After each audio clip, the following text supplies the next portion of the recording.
The Nebraska Cattlemen are meeting in Kearney, and joining us now, one of the presenters who is the president of the National Cattlemen's Beef Association, Phillip Ellis. He is from Chugwater, Wyoming. Well, Mr. President, not only are you wrapping up, as you look back on this year, you have had to deal with a lot of issues, so let's get to them. The first one is we're days away from kind of getting to that announcement of where we're going to move forward now with possible retaliation on the country of origin labeling with Canada and Mexico. Yes, we're just days away from WTO releasing the amount of retaliatory tariffs for this violation of NAFTA. It will disrupt the market, and so what we need right now is a repeal. The House has passed it, the Senate could pass it, and we hope when the magnitude, the numbers are released, that the Senate will do the right thing and repeal COOL.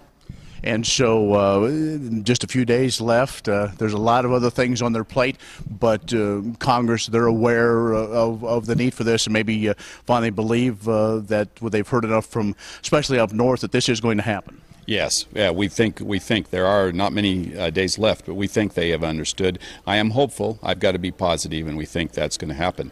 You know, Congress just has a little time left to pass the tax extenders, something that just is coming around every year. We need better tax policy, but at least right now we need the tax extenders passed again for planning on our depreciation and just other business plans we need to make on the ranch and farm. Glad you're thinking positive, so I'll ask for your positive spin on where we are with the cattle market right now. Granted, we have seen an awful lot of highs, but we're off quite a bit right now, and there's a lot of non-farm people speaking and thinking they understand what's going on in the cattle cycle right now. Well, I don't know that any of us understand what's going on in the cattle cycle. The highs were very high due to some a perfect storm of significant factors, many different factors in the market. Some of those have resolved, and so I'm afraid we're going to see lows, more volatility we would like to see in the cattle market, so we're trying to understand that and where it will settle out. We certainly hope it's at a place that will allow profitability all up and down the market chain.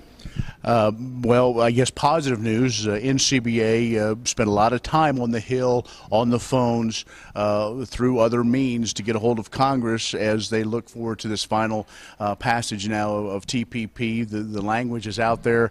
By all indications are this could be very much a good positive step for the U.S. cattle industry. It is a very positive step for the cattle industry. In fact, we didn't get everything we want, we got a lot. It will level the playing field, it will reduce tariffs, it will increase our exports, and that's one thing that could really help, one of the positive things that could really help this cattle market. So TPP is now in the review phase. Congress will need to pass it, approve it, and so we are all hands on deck trying to explain to them the benefits to us and the need that we have for the future of my family on the ranch in Wyoming to pass TPP. Waters of the U.S. Is out. It is still a bunch of confusion. It sounds like it's going to play out in the courts for a while until this thing is kind of finally settled. It is, again, and we of course are just going to pursue litigation. We have tried a legislative approach, and that has not passed in this Congress, and time is out, and it won't. But we are still pressing forward with the litigation, and that has resulted in an injunction. At least the rule is stayed for now while we press forward on the litigation front. I know you're traveling a lot this time of the year, going to a lot of different states. What message are you bringing to them from NCBA? Well, the first message is always we are there in Washington, D.C. 24/7 with a staff that is looking out for our interests.